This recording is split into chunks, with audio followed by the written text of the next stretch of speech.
Les commentaires de marché des équipes de Bourse Direct chaque jeudi après-midi. Les membres de la cellule Info d'experts de Bourse Direct sont avec nous en duplex. Romain Daubry en l'occurrence. Bonjour et bienvenue Romain.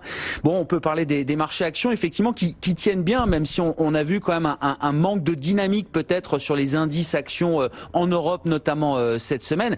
Et puis c'est ce qu'on disait tout à l'heure, la vraie bataille du moment, elle se joue peut-être sur l'euro-dollar.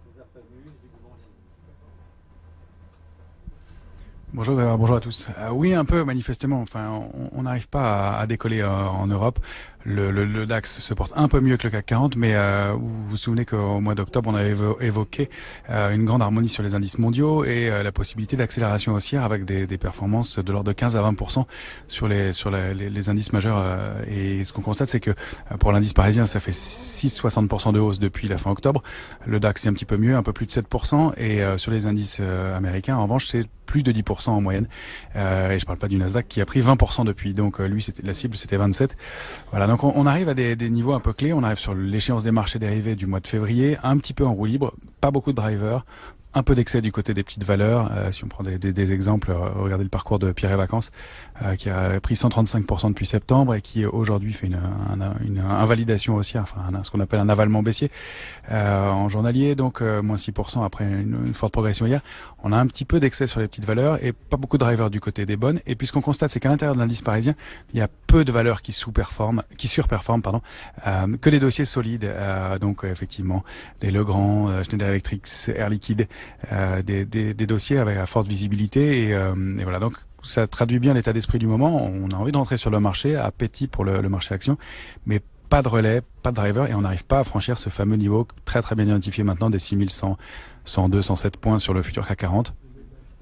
Pour lesquels on cherche des raisons et des drivers pour aller plus haut. On en manque un petit peu, on arrive à la fin de la saison des résultats, les banques centrales s'est passé, donc on cherche un peu des relais pour aller plus haut. Alors ceci dit, pas dans le sens inverse, il n'y a pas d'alerte majeure, on est toujours couvert, les portefeuilles sont protégés, on constate que la couverture a été transférée d'ailleurs sur le mois de mars, la grosse échéance trimestrielle de mars, il y a déjà des puts, donc des options de vente dans les portefeuilles, jusqu'à 6000 points, entre 5600 et 6000 points, il y a de la couverture, il y a de la protection.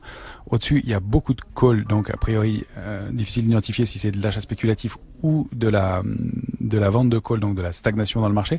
Mais c'est pas un signal de gros driver haussier et on le voit bien sur cette échéance-là. À l'échéance dernière, on sentait qu'il y avait une pression haussière, la possibilité d'accélérer sur le moment de l'échéance avec un contre-pied technique et la possibilité de baisser. Là, c'est plus mitigé, c'est plus difficile et on se demande quels vont être les relais. Alors ce qu'on peut remarquer, c'est qu'évidemment pour l'indice parisien, la raison de la sous-performance, c'est qu'il est quand même bien pondéré en valeur automobile et en valeur pétrolière, deux secteurs qui se portent pas extrêmement bien mondialement en ce moment. Donc on peut imaginer qu'avec la hausse du pétrole récente, enfin en tout cas le rebond récent du pétrole, et puis plus de visibilité dans les jours à venir sur l'évolution du virus asiatique, on peut envisager que les marchés européens se reprennent un peu, notamment l'indice CAC 40 qui est vraiment à la traîne pour l'instant parmi les indices majeurs. Donc voilà, une situation un peu mitigée. On va observer comment on se comporte à l'approche de l'échéance des marchés dérivés demain. Ça va être vraiment intéressant. C'est toujours pareil. 11h50 midi demain, c'est l'échéance de l'Eurostoxx.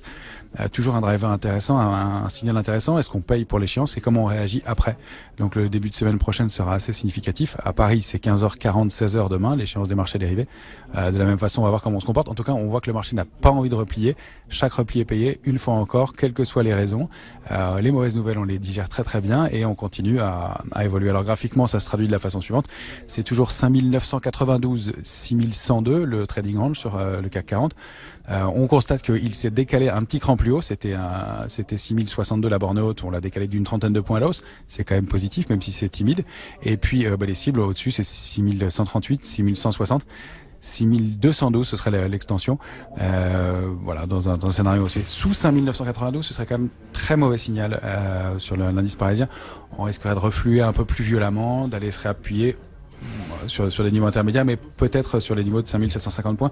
Ça casserait vraiment la dynamique haussière, le rebond, et ce serait quand même pas très bon pour les semaines à venir.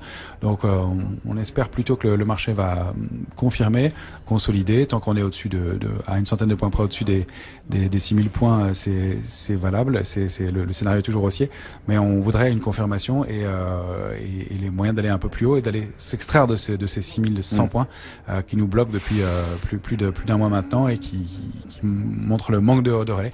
Et puis on a la petite alerte du côté des matières premières or et argent. L'or vient de sortir de son trading range, vous vous souvenez, 1550, 1596 $ l'once. Il est passé au-dessus, donc ça c'est aussi un petit signal de stress. Ceci dit, c'est un mouvement haussier de long terme sur l'or. La prochaine cible c'est 1642 $ l'once, 1696 la suivante résistance majeure, avec des extensions toujours possibles derrière, mais pour l'instant c'est ça la cible. Et puis sur l'argent on voit des frémissements aussi. Donc un petit intérêt de ce côté-là, un actif qui est intéressant à travailler. Du côté du pétrole, on est un peu bloqué sous la résistance sur le Brent à 59,45. Intéressant de voir l'or qui monte effectivement, qui continue sur cette tendance haussière, alors que le dollar n'a jamais été aussi ferme depuis 2017 peut-être, hein, si on regarde le dollar face à un ensemble de devises, et l'euro-dollar qui est en train de batailler dans la zone de 1,08. Qu'est-ce qu'on peut dire de cette bataille et des enjeux et des cibles et des objectifs qu'on peut avoir en tête éventuellement sur l'euro-dollar, Romain? Alors 1,0819, c'était vraiment la cible dont on avait parlé. On s'est la semaine dernière, au moment de l'accélération baissière, on arrive à se stabiliser autour. On est toujours dans une possibilité de rebond. C'est un peu un pari. Il n'y a pas de signaux très précis, mais voilà, l'accélération baissière sous ce niveau-là, c'est 1,05. Donc ce sera encore un peu brutal. Il y a pas de pression baissière. La position ouverte sur l'euro, alors on la connaîtra pour cette semaine en détail demain. Pour la semaine dernière, il n'y avait pas eu de pression baissière plus importante concernant la position ouverte qui est déclarée toutes les semaines. Donc il n'y a pas d'élément qui indique que la pression baissière doit être complémentaire. C'est plus un mouvement technique pour l'instant et on peut envisager un rebond toujours dans une structure qui est pour l'instant une structure de haut rebond paradoxalement et avec une possibilité de remonter. Alors le mouvement de hausse et l'accélération haussière, elle serait au-delà de 1,0939. Là, on pourrait considérer qu'il y a un mouvement haussier. Prendre un petit risque dans ce sens-là, dans l'immédiat, c'est pas inintéressant. Pour l'instant, effectivement, ça peut favoriser éventuellement les exportations et donc pourquoi pas avoir un effet aussi favorable pour l'Europe, mais à très court terme. Donc, pour l'instant, on observe ce mouvement. L'euro-dollar, c'est toujours assez compliqué comme mouvement et les réactions sont assez brutales.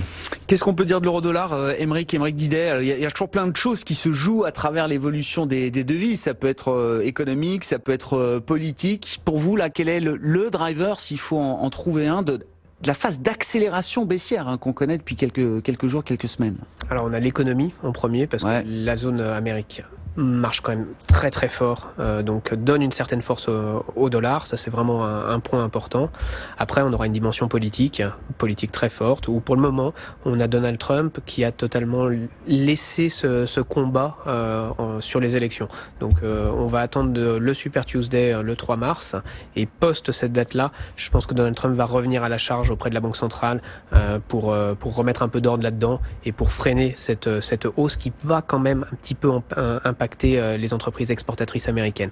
Donc là-dessus, ça risque d'être quand même un sujet assez rapidement.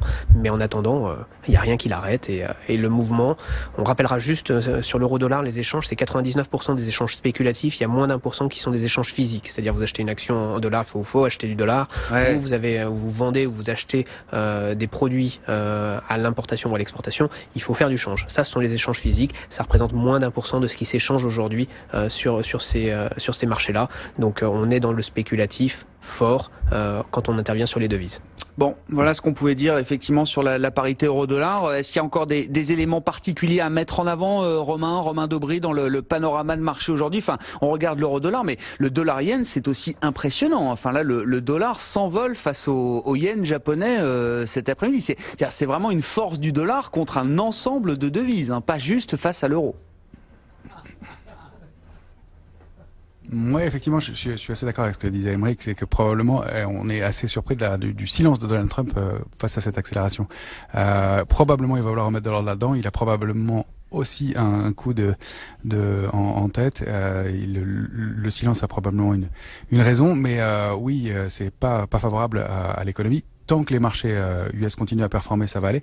Là, on arrive sur des cibles de court moyen terme sur les indices américains, et il se peut qu'il y ait des petit reflux à nouveau et qu'il soit nécessaire de trouver des nouveaux drivers, et c'est peut-être ça. Donc il laisse peut-être filer pour l'instant, et c'est peut-être ça l'idée derrière tout ça, parce qu'effectivement l'avantage laissé à l'Europe pour l'instant est quand même assez étonnant.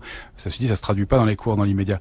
Ce qu'on peut dire aussi, c'est que la sous-performance qui a lieu sur les marchés européens peut être peut-être à l'avantage de l'Europe pour une petite période, et permettre aux indices européens de surperformer un peu enfin pendant quelques temps, au moins une période de quelques semaines à quelques mois, puisque les indices américains commencent à être un peu tendus. Il y a pas les cibles sont bien plus hautes, hein, on l'a évoqué. Il y a encore de la place à la hausse, la place pour aller créer de l'excès, mais on sent qu'il y a une petite balance, une petite bascule qui pourrait se créer ici. Alors rien n'est fait, c'est pour ça que je suis un peu mitigé aujourd'hui. On voit qu'on n'arrive pas à franchir les niveaux, il va falloir un déclencheur, mais c'est peut-être justement ces éléments-là qui vont permettre aux indices européens d'aller un peu surperformer, de faire un petit peu mieux et de rattraper leur retard, puisque encore une fois on avait pas mal d'harmonie jusqu'en novembre dernier, et depuis un mois et demi, ça patine vraiment chez nous pour les raisons qu'on a évoquées. Donc voilà, des rattrapages possibles, et un intérêt à surveiller du côté des valeurs européennes pour enfin surperformer un peu après une période de latence un peu longue. Aymeric, un commentaire là sur cette idée d'un rattrapage.